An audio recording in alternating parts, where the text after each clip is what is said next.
A sud di Pizzo, lungo il litorale, la frazione marittima di Vibo Valentia annuncia con il porto la città alle sue spalle.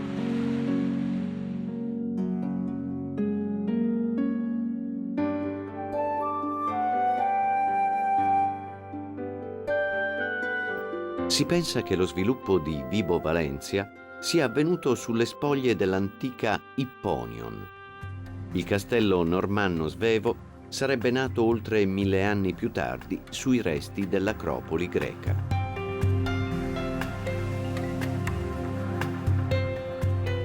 Ma in lontananza il richiamo del mare si fa più forte. Terra e acqua si incontrano sul grande promontorio del Monte Poro, che da Vibo Valentia si protende a ovest con le sue scogliere.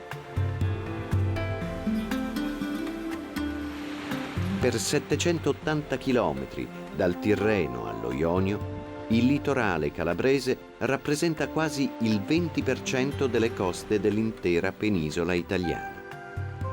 È una continua scoperta dei tanti volti che il Mediterraneo può assumere.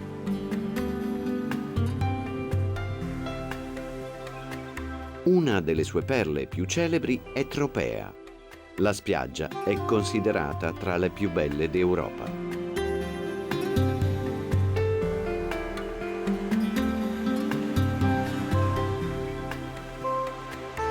Sul bianco abbagliante di un grande scoglio, la chiesa di Santa Maria dell'Isola sorse per ospitare una comunità di monaci e per secoli questo luogo rimase il rifugio di eremiti e naviganti.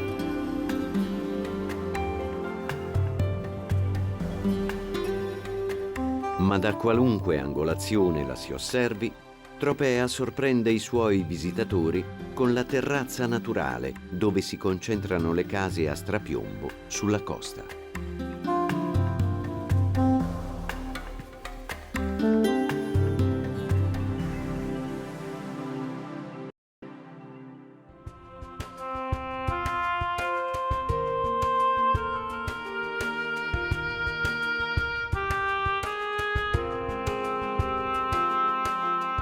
La Costa degli Dei è tanto spettacolare e celebre oggi quanto doveva esserlo agli occhi dei coloni greci che vi approdavano.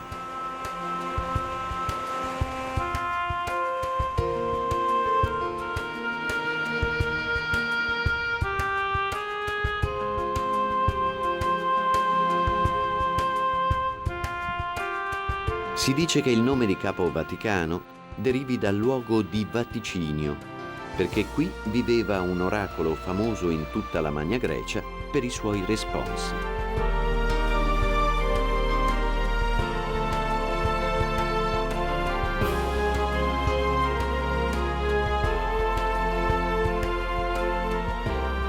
Il promontorio roccioso segna il limite del golfo di Gioia Tauro, dove l'erede di un'altra antica colonia greca è oggi sede di uno dei maggiori porti industriali d'Europa.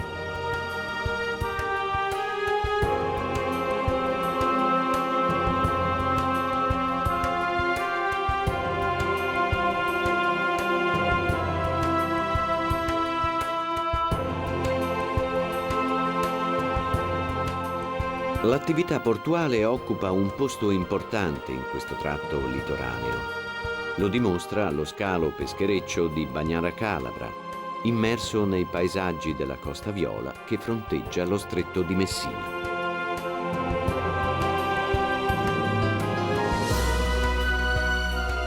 La mole del promontorio di Scilla si protende verso la Sicilia.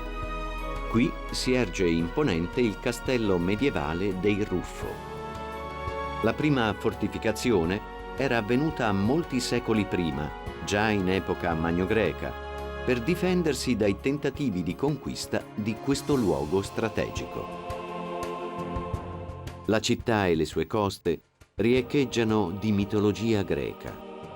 La ninfa Scilla si sarebbe rifugiata qui dopo la maledizione di Circe per vendicarsi dell'amore non corrisposto di una divinità del mare.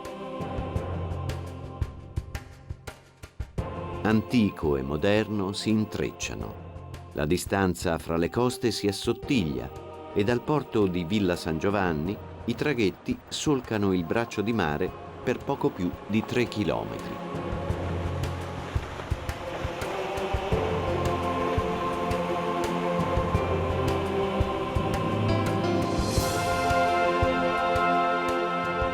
Meno di 20 chilometri più a sud, l'incontro con Reggio Calabria non può che avvenire dal mare, rievocando l'entusiasmo che gli scrittori hanno espresso alla scoperta della sua bellezza. Nell'Ottocento, lo scrittore inglese Edward Lear rimase affascinato dalla visita della città e scrisse: «Reggio è un grande giardino, uno dei luoghi più belli che si possano trovare sulla terra». Gabriele D'Annunzio parlò del lungomare come del più bel chilometro d'Italia. Per ricordare lo sbarco del nuovo sovrano Vittorio Emanuele III, il lungomare ospita un monumento in marmo a proteggere la città. La statua fronteggia il teatro, una struttura moderna ispirata alla tradizione classica.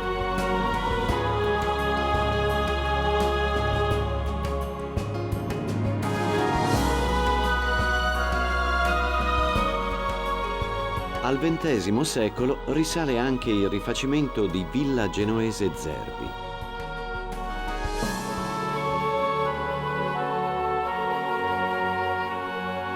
Oggi questo antico palazzo, dal volto eclettico e inusuale, svolge un ruolo di spicco nel panorama dell'arte contemporanea.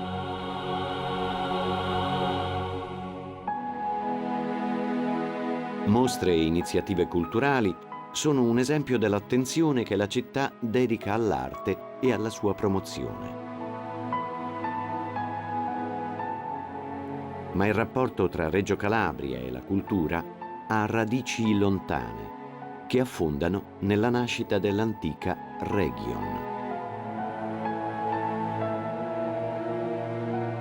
I volti urbani si fanno scoprire tanto nello sviluppo del secondo dopoguerra quanto nei vicoli del centro storico, dove sembra di poter dimenticare nel silenzio gli oltre 185.000 abitanti della maggiore città calabrese.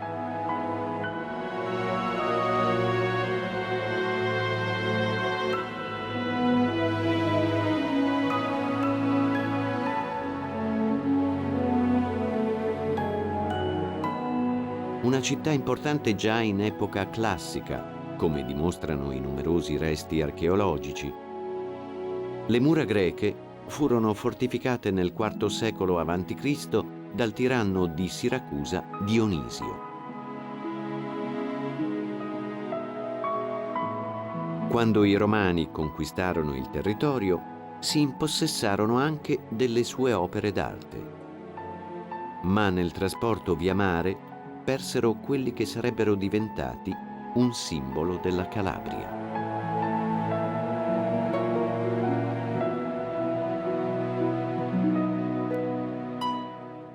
I bronzi di Riace raccontano la storia di una scoperta e di un lungo restauro che ha riavvicinato le statue dei due combattenti allo splendore di un tempo.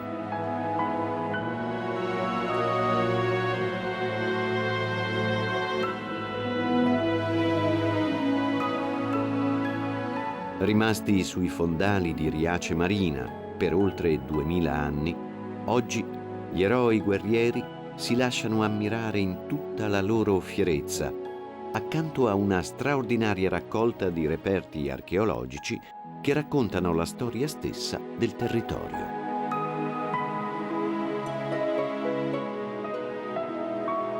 Anfore e ancore, oggetti tornati alla luce per fare da ponte fra il patrimonio di oggi e la cultura del passato, quella cultura che faceva parte non soltanto della vita quotidiana di Reggio Calabria, ma anche delle altre grandi colonie della civiltà magno-greca sparse sulle coste calabresi.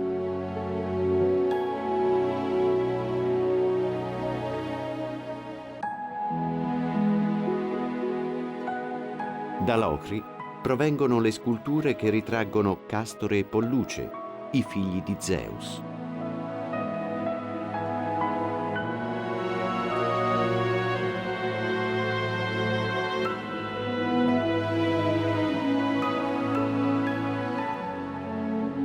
Quella archeologica è un'eredità al contempo presente e invisibile a Reggio Calabria, qui dove anche i palazzi pubblici sorsero proprio nel cuore del nucleo greco.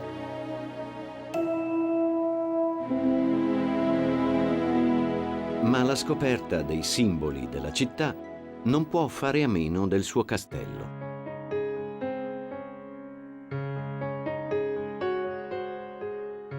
Le torri della fortezza aragonese sono sopravvissute alle demolizioni e testimoniano la grande struttura difensiva che nel tempo dovette fare spazio a piazze, strade e palazzi.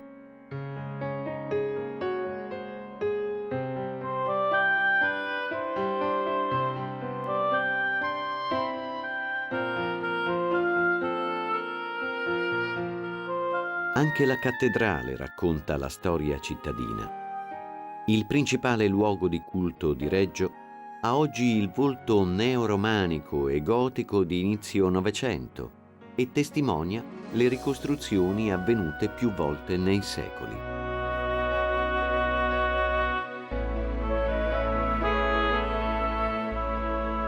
Qui termina la scoperta della costa occidentale della Calabria. Da una parte il mare e la Sicilia, alle spalle le montagne, il Mar Ionio e un'altra storia da raccontare.